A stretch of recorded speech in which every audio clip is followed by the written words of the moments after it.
Apa sih sebetulnya yang jadi penyebab dari timnas Indonesia di sektor putri mulai bisa dikejar sama Filipina, mulai jauh sama Vietnam dan Thailand? Iya.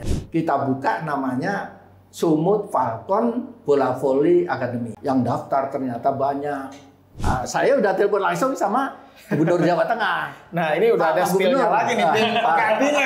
Nanti biar dengar Pak Gubernur, saya udah telepon. Tapi kalau ngomongin salary cap nih Pak, nah ini gimana cara PBVSI untuk bisa mengontrol?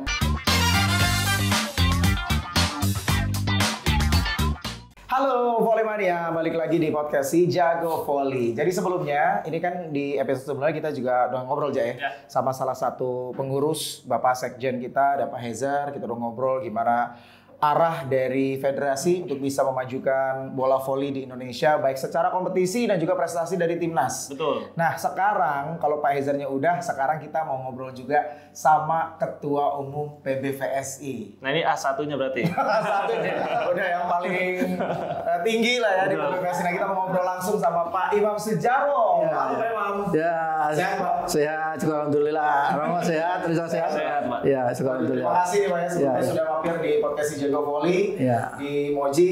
Nah ini Pak Imam, kita kan sebelumnya juga udah ngobrol sebenarnya Pak Hezar ya bagaimana arah dari pembinaan lalu juga kompetisi yang coba dibangun oleh PBVSI. Tapi kita mau ngobrol lagi, konfirmasi juga sama Pak Imam. Tapi sebelumnya Pak, ini kita mau sedikit merefleksi juga bagaimana hasil di 2025. Kita ikut di beberapa event internasional. Nah kalau menurut Pak Imam sendiri gimana capaian dari timnas kita sepanjang 2025? Iya, terima kasih Rahmat. Jadi selama tahun 2025 itu event internasional itu paling banyak. Paling sibuk Pak. Dan paling sibuk dibandingkan tahun-tahun sebelumnya. Belum juga pada event-event yang sifatnya nasional. Kayak volley divisi 1, divisi utama, kemudian juga kelompok umur. Nah, kalau kita melihat yang event internasional seperti Civilik, ya, kemudian EVC Nation Cup, kemudian juga ada EVC Championship gitu kan. Itu adalah sesuatu yang sangat penting bagi federasi. Sangat penting bagi federasi. Kenapa? Karena yang pertama, event-event internasional itu adalah untuk mengukur sampai sejauh mana tingkat keberhasilan dari pembinaan prestasi dari federasi. Kita lihat di situ kan. Dari EVC Nation Cup, kemudian Civilik, dan ada U21, ya kan? Kita lihat, yang pertama adalah sampai sejauh mana itu tingkat keberhasilan dari pembinaan prestasi. Kemudian yang kedua yang tidak kalah pentingnya adalah event-event internasional itu adalah babak kualifikasi. Itu merupakan babak kualifikasi. Contoh saja, bisa ikut di EVC Nation Cup itu harus juara 1 dan 2 Civilik. Ya. Dan Civilik itu ada punya poin di FIVB 30%. Oh, udah mulai ada poinnya Pak ya, Civilik ya. Kalau dia tidak bisa juara 1 atau runner up, dia nggak bisa ikut di EVC Nation Cup. Kemudian EVC Nation Cup, dia tidak bisa ikut pada event dunia, contoh Piala Dunia maupun VNL. Yang juara 1 dan 2 itu nanti akan maju. Ya, ada layoff gitu kan dengan zona-zona lain, nanti masuk di VNL dan Piala Dunia nanti dihitung berapa rankingnya di dunia. Nah, kalau seperti event nasional Civilik, kemudian EVC Nation Cup, kita nggak ikut rugi karena itu sesuatu yang penting. Nah, kembali lagi ke pertanyaan tadi, sampai sejauh mana kita hasilnya. Kalau menurut dari federasi gimana? Kalau federasi memang tidak terlalu bagus, tapi kita cukup puas karena EVC Nation Cup itu putra ranking 5. Ya. Putra 6 Pak. Putra nomor 6. Putra nomor 6. Kemudian putrinya ranking 5. Putrinya 5. Itu sesuatu yang luar biasa. Ya, untuk level Asia ya. Level Asia, padahal kita targetnya memang 4. Ranking 4. Tapi kan meleset sedikit. Artinya pembinaan ini cukup berjalan dengan bagus. Kemudian kalau Civilik, ya kita nggak usah tanya lagi lah kalau putra. Kita pasti menjuarai. Iya, betul. Nah, pasti menjuarai. Artinya kita putra selalu juara 1 lah. Jadi apa itu leg pertama, leg 2, kepleset ya kan? Walaupun leg pertama kita juara 2, tapi leg 1 digabung menjadi juara 1. Nah, kita yang harus pembenahan ini, kita secara jujur, federasi adalah perempuannya. Nah, perempuan ini kita kemarin waktu Civilek kita agak kurang beruntung gitu ya. Masih biasanya sesuai dengan harapan ya Pak? Nah, kita biasanya menang dengan Filipina, selalu itu menang. Tapi kemarin kita agak tergelincir ya. Nah, itu yang harus kita benahi. Kita evaluasi terus, waktu datang kita evaluasi kenapa kita bisa kalah dan lain sebagainya. Nah, itu untuk bahan ke depan supaya kita lebih bagus lagi, lebih sukses lagi. Nah, itulah kira-kira. Oke, termasuk di FEC Championship kan kita juga jadi tuan rumah ya. Tapi ini kalau tadi Pak Imam, kalau yang putri, ini kan akhirnya juga secara prestasi mulai menurun nih. Kalau saya sih melihat udah 2-3 tahun terakhir. 2 tahun terakhir khususnya ya, kalah sama Filipina. Kita udah mulai disalip sama Filipina. Kita udah jadi negara keempat nih Pak di Asia Tenggara. Nah, Pak Imam sendiri ngelihat apa sih sebetulnya yang jadi penyebab dari timnas Indonesia di sektor putri mulai bisa dikejar sama Filipina, mulai jauh sama Vietnam dan Thailand? Iya. Jadi gini, kita boleh ke belakang sedikit ya. Tahun 2023 kita FEC Nation Cup waktu itu FEC Championship. Challenge Cup ya. Iya, itu di Gresik. Ya, kita peringkat 2 Pak. Kita running up loh. Luar biasa ya sama Vietnam. Itu nyesek sekarang Pak kalau full set kita. Itu luar biasa ya. Luar biasa. Kemudian kita tidak pernah kalah dengan Filipina, ya kan? Bahkan SEA Games pun kita selalu juara 3. Filipina kalah kita dengan kita. Masalahnya memang ada beberapa hal sih ya. Gini, kita memang cari talentnya ini agak beda dengan yang laki-laki. Talent kita, ya di talent kita. Kemudian yang kedua, memang kita sadari waktu itu kurang kita melakukan kejuaraan kelompok umur waktu itu. Nah, atas kekurangan itu kita selalu sekarang melakukan upaya kita setiap tahun ada event nasional yang kejurnas kelompok umur. Yang kedua, kita selalu mengikutkan ke luar negeri. Contoh saja, ini yang akan kita berangkatkan di multi event di Bahrain. Itu juga hasil kita, evaluasi kita, kenapa putri agak kurang. Itulah kita sering lakukan. Kayak kelompok U16 kita ikutkan. Nah, saya agak cukup optimis nih, cukup optimis ya. Dari evaluasi yang kita lakukan untuk di Bahrain ini yang multi event Asian Youth Game itu kita akan target saya itu 4 besar. Target saya 4 besar. Yang di Bahrain ini ya. Di Bahrain karena saya lihat lumayan. Kita ada banyak pemain-pemainnya gitu. Ya kan tahu sendiri ya. Betul. Jadi udah jadi semua ya. Ada jadi semua, ada Selenita, sekarang Gendis ada banyak aja, Santi ada itu kan. Saya optimis. Nah, itu kekurangan kita yang lalu kita akan perbaiki. Nah, mudah-mudahan di SEA Games yang akan datang minimal kita bisa mempertahankan medali perunggu. Minimal itu, syukur bisa lebih itu. Dan yang berikutnya memang kenapa Filipina kok selalu sekarang udah memang dia berusaha sekali karena dia tidak pernah menang sama dia. Dia berusaha bahkan dia sampai datangkan VNL di sana. Ya. Wah, luar biasa VNL jadi tuan rumah Piala Dunia juga kan, World Championship. Piala Dunia itu rebutan sama kita. Nah, rupanya dia nyalip kita. Oke, nggak apa-apa kamu nyalip gitu kan. Nah, itulah kita berdasarkan evaluasi kenapa memang yang perempuan ini agak ketinggalan. Tapi mudah-mudahan ke depan kita akan coba bangkit dan juga kita akan membatkan talent-talent yang kayak Solonita, Gendis dan lain sebagainya, mudah-mudahan banyak lagi. Tapi balik lagi Pak ke refleksi di tahun 2025 nih Pak. Ini kan jadi momen bersejarah sebenarnya untuk PBVSI karena ada satu momen di Padepokan Voli Sentul ini ada 5 timnas Pak.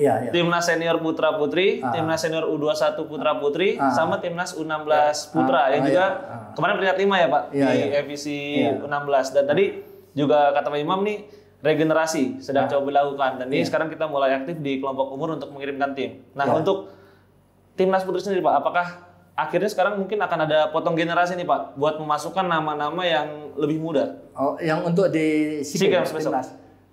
Nama sudah kami publish. Tadi sudah saya publish, kemarin sudah publish kan. Kombinasi. Tapi ada upaya untuk memasukkan berarti lebih banyak pemain muda nih Pak? Ada tim senior, ada junior yang baru-baru. Contoh di yang putra saja, saya sebut si Rama. Kemudian saya sebut lagi si Ayuda siapa? Ega Yuri. Ega Yuri. Terus si ini Dauda. Dauda. Kita masukkan Dauda. Ya kan ada beberapa yang masuk. Jadi memang itu adalah upaya kita karena yang senior ini pasti umur gitu kan. Nah kita upayakan ada pemain senior, ada pemain junior, termasuk yang tim putra juga, tim putri juga. Tapi kayaknya memang lebih banyak yang putri ya Pak kalau ya ada perimbangan lah. Karena yang senior masih kita pakai, tapi berimbang. Ya. Oke, jadi kalau untuk squad di SEA Games di sosial media kita sudah lihat lah ya diumumkan memang pelatihnya juga sudah ditunjuk. Jadi untuk putri adalah Marco Sugiyawa, putra adalah Jiang Ji. Nah, tapi ada pertanyaan lagi nih Pak. Jadi kan di CV League itu kan bersama juga dengan Jiang Ji. Nah, kita juga tahu di sosial media kan ada gesekan lah antara pemain dengan Jiang Ji. Nah, ini Pak Mam sebenarnya tahu nggak ada hal tersebut Pak? Tahu. Nah, tapi apa sebetulnya yang akhirnya membuat federasi tetap menunjuk Jiang Ji atau ada satu konsolidasi atau pertemuan dengan pelatih atau pemain atau gimana Pak supaya nggak ada lagi gesekan antara pemain timnas dengan pelatih utama? Iya. Jadi gini, kalau lihat di listnya yang kita sudah publish kan masih ada Irfan, ada Rifan. Ya, Irfan juga ada di ada kan? Farhan Halim. Kemudian ada kan? Ya. Ada kan? Jadi masih ada Farhan, ada Rifan. Ada semua masuk sini. Kemudian kita pilih Jiang Ji kenapa? Sudah terukur kemampuan dia untuk membawa timnas. SEA Games 2 kali emas. SEA Games di Kamboja dan Vietnam. Dia emas. Ya. Kemudian waktu membawa timnas untuk EVC Nation Cup, dia cukup bagus. Ya, jadi masih perlu dipertahankan. Dan bagaimana untuk memadukan itu kita udah panggil semua. Termasuk pemain? Iya, termasuk pemain. Sudah kita panggil. Bahkan waktu kita mau main yang CV League yang leg kedua di Jakarta udah kita panggilin semua. Pada intinya kita adalah untuk negara. Dan Rifan juga mengatakan bahwa ini ingin main lagi di SEA Games ini yang di Thailand gitu. Jadi sudah nggak ada problem. Makanya kita pasang itu. Kenapa gitu kan? Kita sudah ada upaya untuk mendamaikan. Terus kita ngukur komitmen kan. Kemudian yang ketiga track recordnya. Ya track recordnya kita lihat Jiang Ji juga bagus track recordnya kan. Jadi udah nggak ada masalah nih. Nggak ada masalah antara pemain timnas dengan pelatih utama. Semuanya udah clear Pak ya.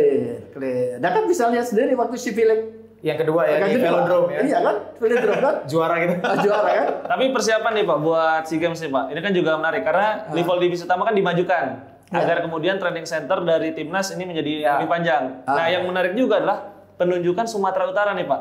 Buat training center dari timnas Indonesia. Iya, kok tumben Pak jauh banget sampai di Sumatera Utara. Biasa di Sentul. Ini yang kita kan kesejahteraan untuk pelatih, pemain itu juga harus kita perhatikan. Kita kalau berbicara kesejahteraan tidak hanya masalah materi loh. Ya. Situasi dan segala macam supaya tidak jenuh. Lebih fresh, tidak jenuh. Masa di sini terus nih? Masa di sini keluar terus ke situ kan? Jenuh kan? Jadi kita memperhatikan kesejahteraan dari aspek psikologis ya. Aspek psikologis kita kesana itu yang aspek yang pertama. Kemudian yang kedua supaya dia lebih fokus. Kalau di sini dekat didatangi keluarga, kan? Di sana pulang ke rumahnya gampang nggak sih Pak ya? Iya, fokus. Terus kita punya karena gini kita ada juga di sana kita ingin membesarkan daerah Sumatera Utara. Selama ini yang maju adalah di wilayah Jawa. Padahal di luar Jawa itu potensi pemain banyak. Di Medan ada si Boy Arnes, ada Santi, dan masih banyak lagi. Perlu kita besarkan sehingga nanti ada distribusi pemain tidak hanya di Jawa tapi di luar Jawa. Distribusi pemain dan juga distribusi adanya di sana sekolah-sekolah. Nah, baru saja kemarin kita buka namanya Sumut Falcon Bola Voli Academy. Jadi Akademi Bola Voli Sumut Falcon. Nah, itu yang mendirikan MTEK gitu kan. Yang sebelumnya Jogja Falcon. Itu adalah sebuah upaya kita sebuah chemistry kita dengan Entek, dengan PBBSI, kolaborasi yang bagus bagaimana membesarkan bola voli tidak hanya di Jawa. Nah, setelah duduk di sana, yang daftar ternyata banyak. Pendaftaran untuk pemain untuk Sumut Falcon akademi, yang akademi banyak yang Sumut Falcon bola voli akademi. Itu yang daftar banyak, baru beberapa hari itu banyak. Ya diadakan seleksi lagi. Nah, akhirnya juga di sana didirikan yang namanya Medan Falcon yang cewek.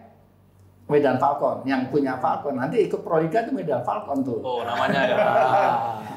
Ada spill lagi tipis-tipis.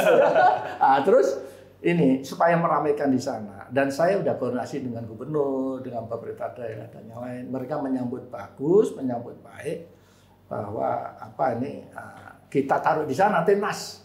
Seneng. Nah, nanti sana tidak hanya itu karena saya ingin membesarkan. Nanti ada meet and greet antara pemain timnas kita yang cewek dengan anak-anak pelajar, ada mahasiswa. Itu udah saya emas itu di sana. Bukan itu, kita sudah ada meet and greet juga. Tapi ada rencana ini nggak Pak, kayak penunjukan mungkin tuan rumah Pontianak kan udah sering kan gelar. Tapi kalau kayak di Sumatera Utara gitu ada planning mungkin jadi tuan rumah nanti ikut di Proliga atau bahkan event internasional. Ini kan sudah kita tempatkan di sana.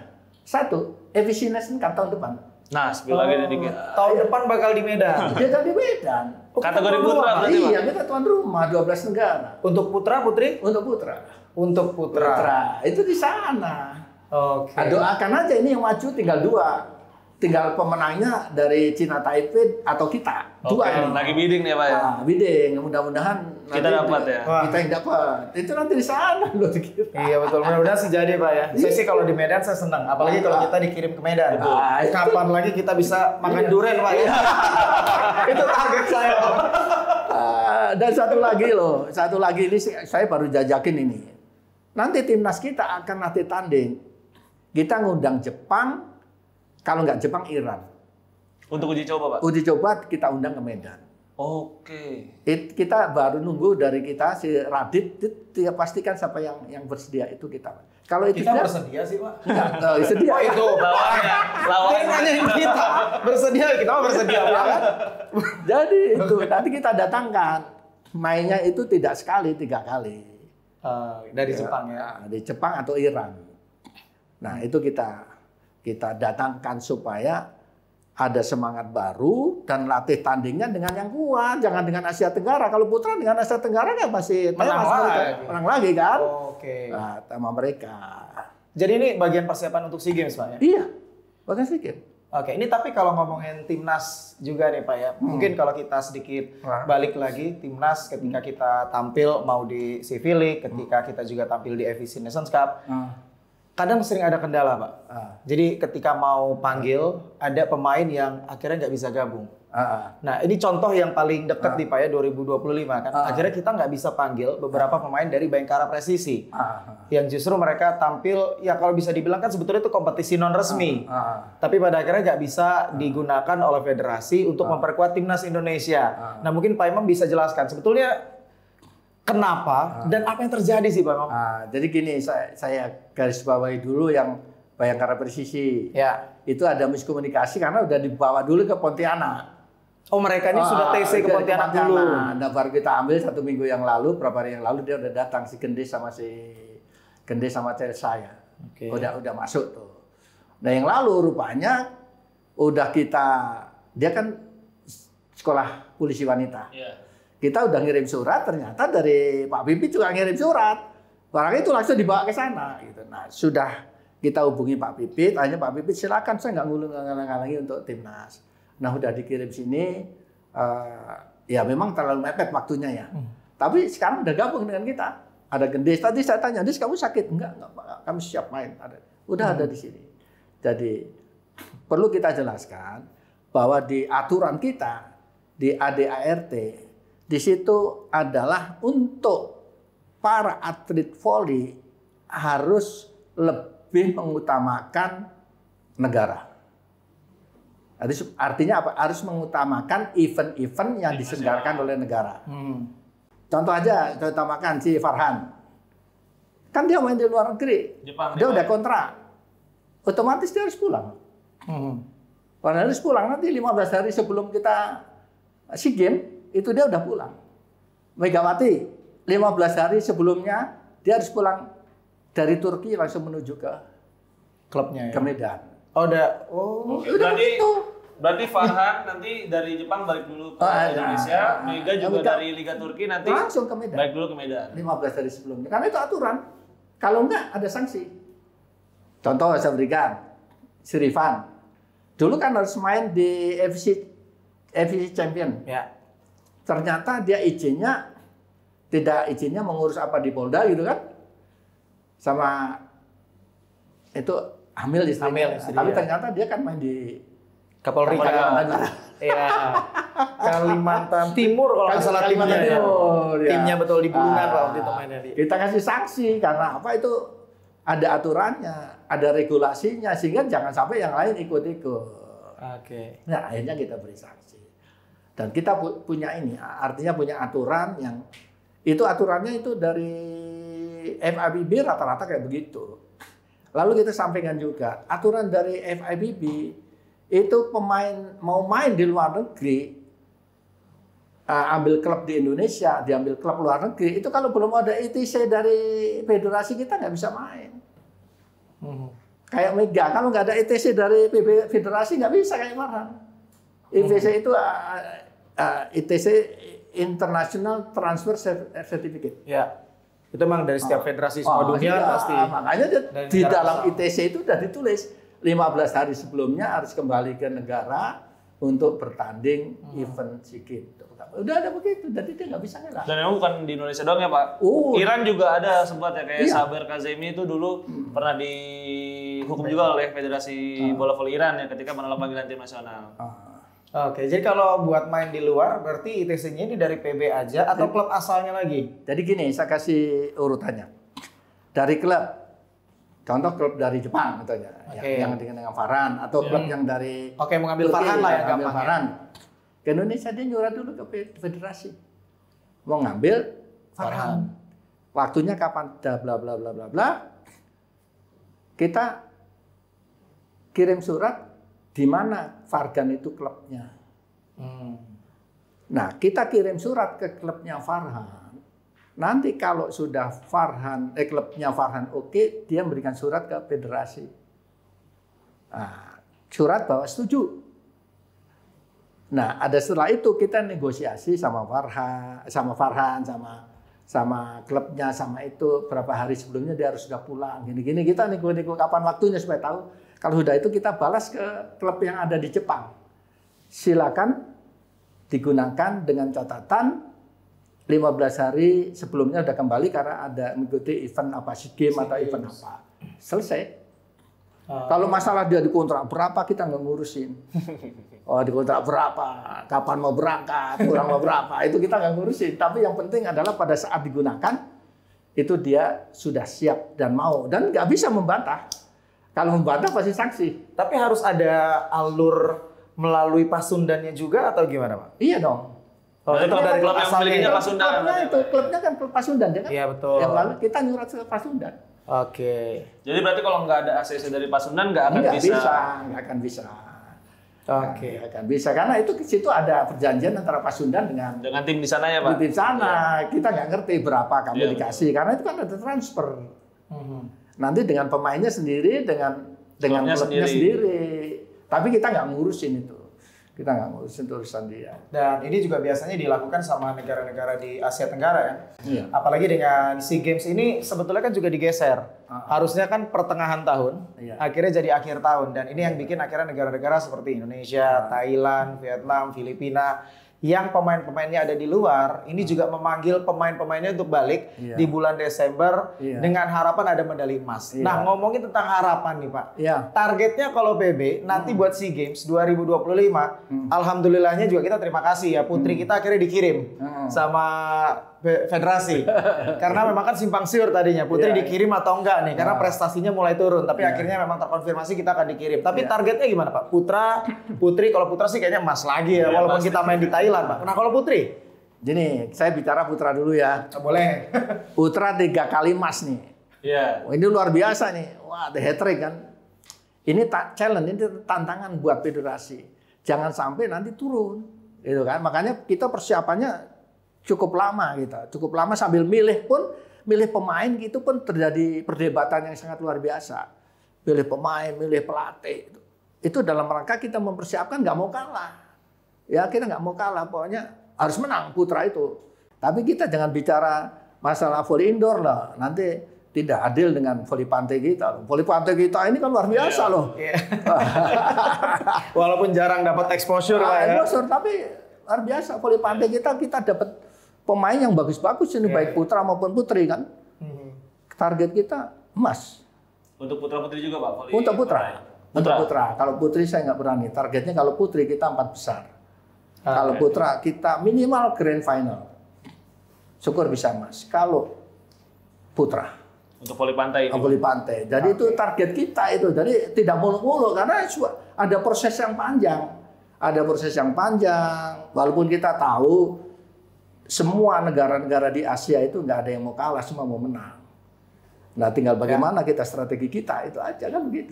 Baik, semoga targetnya bisa tercapai untuk SEA Games 2025. Ini juga Pak, mungkin butuh dijelaskan kenapa kita ini dari misalnya federasi dari PBVSI kalau untuk SEA Games ini benar-benar serius. Karena kan memang juga ini sebenarnya kan pertanggungjawaban ke Kemenpora dan juga negara kan Pak. Iya. Tapi gini, artinya itu semua kan diserahkan ke cabur ya. Serahkan di cabur, bagaimana inisiatif cabur, bagaimana cabur itu mampu memberdayakan sendiri caburnya. Kalau tidak sadar itu, maka bagaimana kita bisa mengembangkan olahraga kita, perbolaan voli kita. Maka ya kita lakukan mandiri gitu. Lakukan mandiri gitu kan. Kalau multi event, ya multi event itu pasti negara, CQ Menpora. Tapi kalau yang event-event sifatnya event internasional, kayak Nations Cup, semua civilik itu kita. Tapi kita tetap lapor itu kan ke Menpora kan, lapor itu. Nah itulah kenapa keseriusannya sangat tinggi untuk SEA Games ya Pak, karena pertanggungjawabannya juga lebih besar ya Pak. Karena untuk multi event ada memang bantuan juga dari Kemenpora ya Pak. Ya kalau multi event ada bantuan dari Kemenpora. Oke, baik. Kita doakan sekali lagi di SEA Games 2025 di Thailand. Jadi targetnya adalah putra kita dapat emas, putri kita dapat perunggu. Semoga ini bisa didapatkan tentunya oleh Timnas Indonesia nanti di Desember 2025. Nah, sekarang kita mau ngobrolin tentang kompetisi nih, Pak. Ini yang lagi mulai naik pembahasan mengenai mundurnya Bang Sumsel Bubble. Nah, ini kan tim putra. Tanpa Bang Sumsel Bubble aja, putra kita cuma ada 5, Pak, pesertanya. Nah, tapi sebelum kita akan bahas, kalau menurut Pak Imam sendiri, idealnya sebetulnya Pak, kalau jumlah peserta untuk Proliga itu berapa Pak, putra-putri? Untuk Proliga ini ya? Untuk Proliga Pak? Proliga idealnya kalau bisa itu 8. Oh 8. 6 kalau nggak ada 6 juga sudah ideal. Kalau 4 tidak ideal. 5 sebenarnya kurang ideal. Kalau bisa itu minimal 6. Ya, supaya persaingannya menarik. Ada saingan menarik. Kalau nggak masuk langsung kayak seperti 4 besar. Iya betul. Atau 4 langsung 4 besar deh. Lalu putaran kedua reguler 2 4 besar lagi nggak lucu tuh. Nah ini gimana dari federasi Pak menanggapi mundurnya Bang Sumsel Bubble? Ada rencana apa dari federasi supaya kata Pak Imam kan 4 5 itu nggak ideal kan? Nah gimana supaya ideal dan kompetisinya jadi menarik? Jadi gini, kita lagi berupaya ya. Berupaya untuk melakukan pendekatan ke klub-klub ya.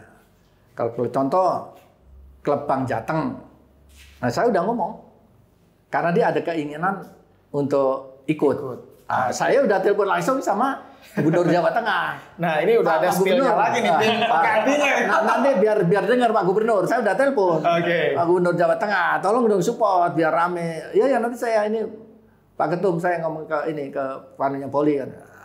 Saya berusaha untuk mendekati. Kemudian tidak hanya itu, saya sudah mendekati DKI Jakarta. Nah, yang kedua nih sekarang. Di DKI Jakarta, saya waktu itu sudah ngadep gubernur langsung Pak Pramono. Bang, ini kita mesti tambah laku, kita dibantu Bang. Itu. Ya, nanti ngomong aja itu sama kadis-kadis sama itu. Nah, situ ada kadis. Nah, tadi saya sudah ngomong sama si di DKI, coba tanyakan lagi gitu biar rame kita paling nggak 6 gitu kan. Nah, saya juga udah ngomong lagi ke Sukun, Mbak Umi, saya udah ngomong dari Sukun. Sukun Badak ya. Mbak Umi tolong dong ini. Ya Pak, nanti kita sampaikan yang bagian nangani itu. Nah, tiga-tiganya sudah saya warning, tapi belum memberikan kepastian. Tapi masih ada waktu. Masih ada Sampai waktu. kapan Pak pendaftaran? Harusnya Oktober selesai. Akhir Oktober ya? Akhir Oktober selesai. Tapi bisalah kita mundur-mundur sedikit, kita minta toleransi dari klub-klub yang ada. Artinya sejauh ini belum ada yang benar-benar positif 100% akan ikut lagi Proliga? Ya belum, yang 3 ini kan kita baru 4 nih. Ya, yang terdaftar memang pasti 4 ya? 4. Nah, 4. Tapi kita berusaha minimal kalau bisa 6 lah menjelang itu kan. Kalau 6 itu cukup ramai. Ya. Durasinya panjang, juga cukup serius. Terus juga seru Pak, ke Final Four-nya persaingannya kan juga jadi ketat kan? Ya. Nah, tapi yang jadi perhatian juga nih Pak buat tim-tim yang ada di Proliga, terutama sektor putra sebenarnya Pak. Ini juga mungkin jadi concern beberapa pecinta voli di Indonesia. Persaingannya jadi ada ketimpangan sebetulnya Pak. Jadi ada tim yang kita lihat punya gap terlalu besar dibandingkan dengan tim-tim lain. Jadi banyak yang sudah prediksi kalau di putra kita fair-fairan aja Pak ya. Lavani, Bayangkara akhirnya kan jadi 2 tim yang final, ya? Udah 4 tahun Pak. Finalnya itu lagi kan. Iya. Nah ini gimana upaya dari federasi agar tim-tim lain secara gap nggak jauh dengan Lavani dan juga Bayangkara, akhirnya kan menarik juga minat mereka untuk bisa ikut kompetisi. Karena kalau mereka daftar cuma jadi peserta aja tanpa punya potensi untuk bisa lolos ke final, kan itu yang buat mereka juga jadi malas, Pak. Iya. Nah, itu yang menjadi kajian kita. Kajian itu cukup panjang sebenarnya, mulai dari 2 tahun yang lalu kita udah prediksi ini bakalan terjadi seperti itu. Kebanyakan tim tidak mau main, udah ngeluarin duit tapi pasti kalah. Ya, nah, kan gitu kan, mesti kalah. Nah, kalau kalah sih nggak masalah, ya. Tapi kalau pasti kalah kan. Nah, kemudian gapnya di mana sih sebetulnya? Nah, gapnya adalah di honor pemain asing dan pemain lokal. Nah, oleh sebab itu solusinya kita sudah buat, pengurus PBPSI adalah namanya salary cap. Salary cap itu adalah untuk membatasi honorarium atau gaji timnas berapa maksimum. Kemudian untuk pemain asing berapa maksimum. Nah, nanti global itu hitungannya per bulan. Per bulan ini untuk 14 orang ini atau sebenarnya 12 ya. Tapi kadang-kadang dia kan ada cadangan segala macam menjadi 14 sampai 16 ya. Itu sekian. Nanti dibagi sendiri, tapi sudah ada patokannya. Maksimumnya sudah ada. Ya, salary cap-nya. Kemudian untuk pemain asing 2 orang itu per bulan berapa? Itu kita standarkan. Kemudian aturan nanti tidak boleh ada penumpukan timnas main dalam satu ini. Ada maksimal. Ada maksimal. Maksimal yang timnas berapa? Kemudian yang tidak timnas berapa? Kecuali timnas itu memang yang punyanya klub. Silakan aja. Iya, kalau dia membina dari awal itu nggak dihitung, silakan gitu kan. Dia membina, silakan. Nah ini sudah pada setuju, ada beberapa hal yang memang belum masih dari perdebatan yang kita tidak mungkin kita terapkan di tahun 2026. Oke. Ada perubahan-perubahan itu kita sudah sampaikan ke klub-klub itu, nanti perubahannya adalah tahun 2027 kita sudah mainkan dengan salary cap yang baru. Oke, jadi ada salary cap sama batasan pemain timnas, Pak? Iya, itu dibagi. Nanti pemain timnas kita bisa tahu. Pemain timnas itu standarnya apa? Timnas yang senior, ya kan? Kemudian dia yang sudah main di SEA Games, yang sudah main di APC Nation Cup. Itu yang dikatakan senior. Tapi dalam kurun waktu berapa? Nah, itu kurun waktu 2 sampai 3 tahun. Oke, jadi 2 sampai 3 tahun terakhir. Iya, terakhir. Nah, gitu kan. Nah, nanti tidak boleh. Nanti kalau enggak itu nanti yang punya duit kan dikumpulin di klub dia. Ya. Kemudian yang ironis lagi tidak dimainkan. Tapi cadangan kan, kasihan dia. Nah, kita jaga itu. Tujuan kita adalah supaya klub-klub kecil bisa main. Ya. Yang kedua adalah ada kesinambungan Proliga ke depan. Yang pada akhirnya sebetulnya kita bisa mendapatkan atlet-atlet berbakat untuk bisa membantu timnas kita, memperkuat timnas kita ke depan. Salah satunya adalah melalui Proliga juga. Ya itu, walaupun kita tahu sebetulnya intinya pada Livoli, dipilih divisi utama. Betul. Tapi ini kendalanya apa Pak? Kalau belum bisa diaplikasikan di Proliga 2026? Banyak ada masalah perhitungan. Oke, jadi butuh waktu. Waktu. Klub ini mengimplementasikan mungkin Pak ya? Iya, masih ada perubahan di besaran gaji atau honor untuk pemain lokal dan pemain luar negeri. Banyak yang klub-klub baru itu berikan masukan ke kita keberatan. Oke, karena itu yang jadi concern ya sebetulnya dari tim-tim peserta, terutama di sektor putra. Karena udah beberapa tahun ini selalu ada yang mundur ya Pak. 2023 itu kan BNI 46. Nah, 2024 itu Pertamina sama Sekun Badan. 2025 ini Bang Susul Wabel ya Pak. Boleh jujur ya saya sampaikannya. Di sini boleh, Pak. Dia merasakan bahwa mereka berat. Satu memang kondisi perusahaan yang kurang bagus, karena situasi ekonomi yang nggak bagus di Indonesia, satu global. Yang kedua, Pak terlalu mahal. Oh ya udah nanti saya ini kan, maksudnya cost-nya terlalu mahal. Karena pemain asingnya jor-joran. Pemain nasionalnya itu kan. Nah itu yang mau diatur sama PBVSI ya. Kita atur supaya kalian bisa ikut gitu loh. Tapi kalau ngomongin salary cap nih Pak, nah ini gimana cara PBVSI untuk bisa mengontrol untuk salary cap? Apa seperti di Korea yang pemainnya akhirnya disamakan ya? Harus daftar, akhirnya gimana ya kalau di Korea? Mungkin kalau pemain asing ya.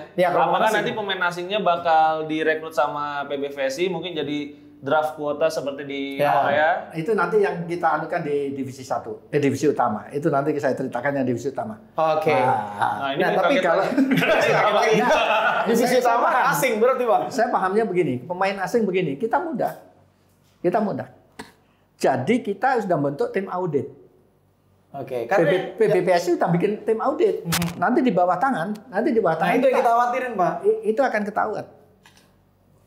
Loh, kita kan punya jaringan sampai di EVC, sampai semua kita punya data-data. Ini bayarnya berapa, ini bayarnya kita punya. Iya, jangan terbilangnya yang ini harusnya 200.000, bilang 25.000 ya. Itu kita punya tim audit. Nah nanti kita cross check di federasi itu. Dia tahu kan kita. Jadi kan, dari negara asalnya juga bisa dicek ya? Iya, karena kita kan komunikasi terus sama Pak Esther sekarang kan saya tempatkan di wakil ketua di EVC wakil ketua tapi khusus Asia Tenggara. Itu juga dalam hal kita bagaimana untuk memanage itu dan juga kita bisa berkomunikasi. Enggak bisa dia. Silakan aja nanti ketahuan. Kalau dia nanti sudah lakukan itu, lebihnya itu dalam 1 minggu harus dibayarkan ke PBVSI. Ada penalti? Di penalti. Kapalnya dia harusnya 500 juta atau banyak. Dia bayarnya nggak 1 M. 500 lu kasihkan saya nih. PBVSI bagi kepada tim-tim yang lain. Klub-klub yang lain. PBVSI nggak ngambil. Jadi formatnya kayak di Amerika Serikat ya Pak? Iya. Kalau nggak dia selalu berhenti. Berhenti mau nggak? Gitu. Jadi kalau misalnya di Amerika Serikat kan juga NBA, di MLS itu kalau misalnya tim yang melebihi salary cap, dia bakal dendanya nanti dibagiin ke tim-tim lain. Tapi ada ini nggak Pak Imam? Kemungkinan, ini kalau kita contoh ya dari beberapa format di liga luar nih Pak Imam. Biasanya kalau sudah masuk kayak di Final Four, jadi peringkat 1 otomatis ke final, terus peringkat 2 sama 3-nya diadu, yang menang bakal tampil di final. Nah karena ini biasanya akan juga bikin kompetisinya tetap seru sampai akhir ya? Iya, jadi tim-tim akan benar-benar cari peringkat pertama supaya dia sampai pertandingan terakhir tetap akan all out dengan pemain utama, ya secara value pertandingan juga ikut naik gitu loh Pak Imam. Nah ada pembahasan ke sana atau justru mungkin PBVSI melihat kultur juga di Indonesia ya, atau mungkin sistem kompetisinya udah berjalan cukup lama atau tetap dengan format yang lama? Format yang lama masih. Kemarin sudah ada wacana itu tapi kita masih mau bicarakan lagi. Sudah ada beberapa yang dari klub ngusulin, tapi kita nanti kita bicarakan tidak kita gunakan untuk tahun 2026. Kalau untuk Proliga berarti formatnya udah fix. Masih fix yang sekarang masih fix. Berarti yang berubah drastis itu nanti di 2027 dan juga Livoli ya. Livoli sama tahun 2027 kita. Nah ini terakhir nih mengenai kompetisi nih Pak. Ini juga menarik. Lagi-lagi kita bicara Proliga. Kita kalau kompetisi masih ngomongin tentang Proliga. Ini juga ada tumpang tindih mengenai sponsorship dari tim-tim yang ada di Proliga. Jadi mungkin sebagai salah satu contoh aja nih Pak Imam ya. seperti Popsivo, sponsornya Pertamina di sektor putri. Ini kan tumpang tindih. Nah ini gimana federasi supaya tidak ada tumpang tindih kepentingan, apalagi mereka ada di satu kompetisi yang sama. Nah ini gimana federasi melihat hal tersebut nih Pak Bang? Jadi gini, kita kan nggak ada kewenangan untuk mengatur dia dari sponsor. Tidak ada. Itu di dunia pun nggak boleh ngatur. Nggak ada. Dia silakan aja klub itu cari sponsor yang mana silakan. Gitu.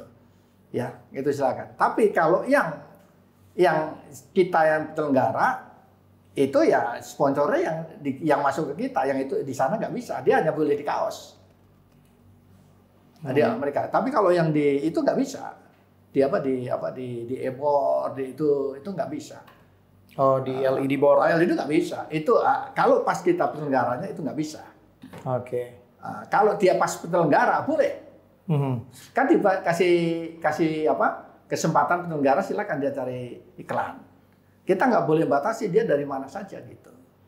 Ya itu silakan aja itu. Oke, jadi itu lebih ke wewenang dari masing-masing klubnya ya Pak? Ya betul.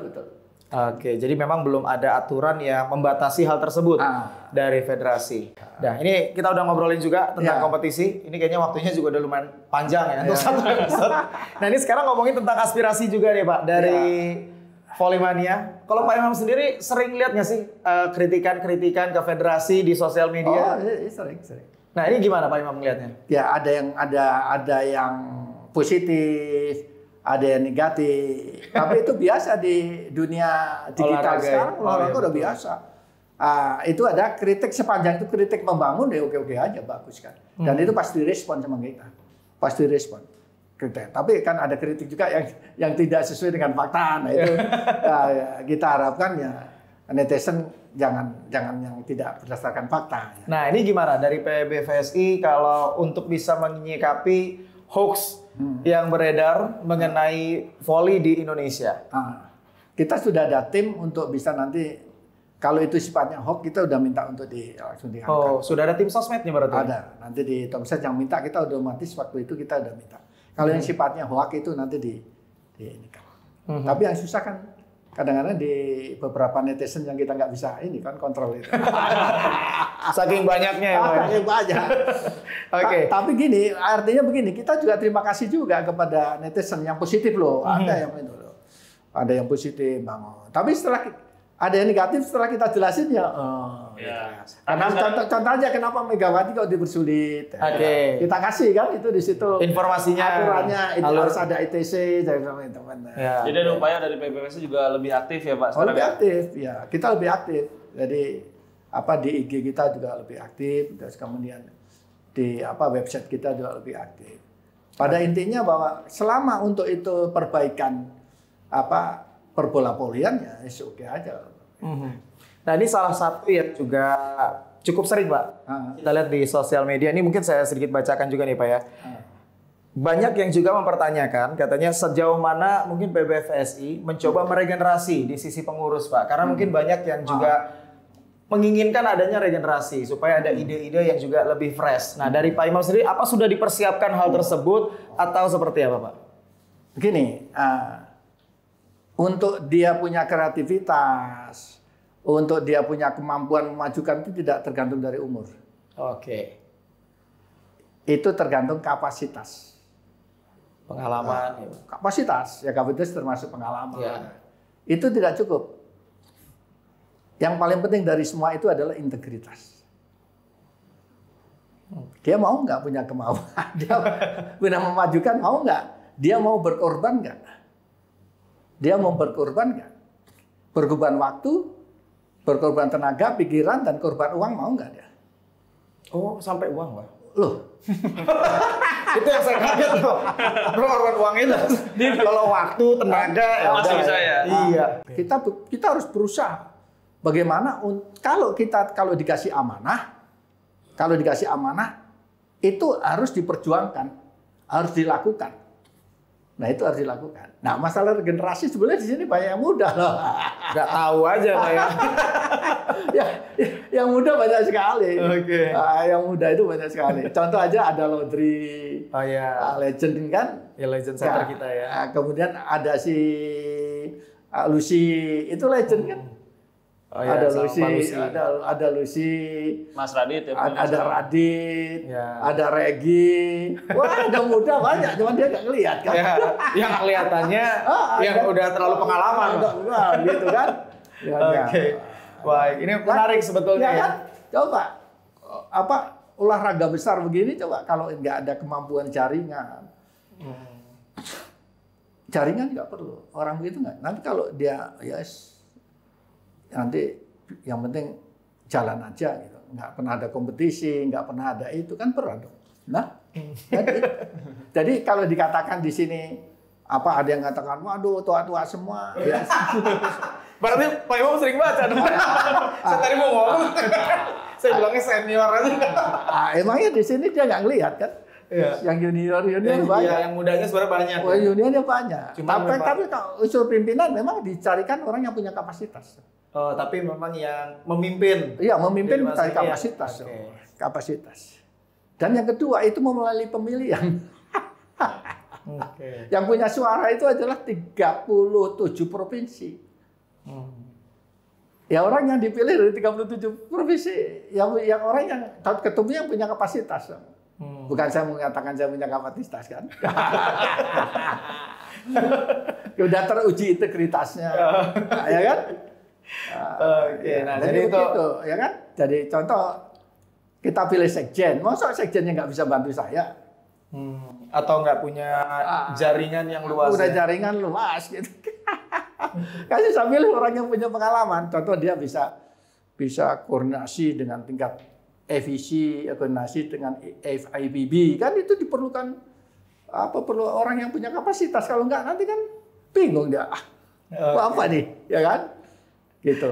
Ya, jadi terjawab lah ya. Ya kan? Ini gimana beberapa yang simpang siur di sosial media. Jadi regenerasi memang sebetulnya mungkin yang muncul di permukaan memang yang udah tua-tua kalau tadi kata Pak Imam ya. Tapi sebetulnya memang sudah ada regenerasi yang dilakukan juga oleh PBVSI. Mungkin yang kita bikin penasaran juga, ini akan jadi episode selanjutnya. Nah, gimana PBVSI mendanai bola voli di Indonesia yang begitu besar dan juga katanya ada satu perubahan format yang akan dilakukan di divisi utama di tahun berikutnya. Benar ya Pak Imam? Betul. Nah, ini akan hadir tentunya di episode berikutnya. Pak Imam, kita akan jumpa lagi nanti di episode berikutnya. Kita akan jumpa tentunya di episode berikutnya dari podcast Si Jago Voli dengan informasi lain bersama dengan Ketua Umum PBVSI Bapak Imam Sudjarwo. Dari semua itu tentu membutuhkan dana. Itu yang satu. Nah itu gimana Pak? Nyari sponsornya gimana? Iya. Khawatir nggak dari federasi adanya salary cap membuat Indonesia nggak bisa datangin pemain asing yang grade A? Agak kasarannya kita swadaya. Ketum sama pengurus kau punya duit berapa? Gitu dulu. Oh iya.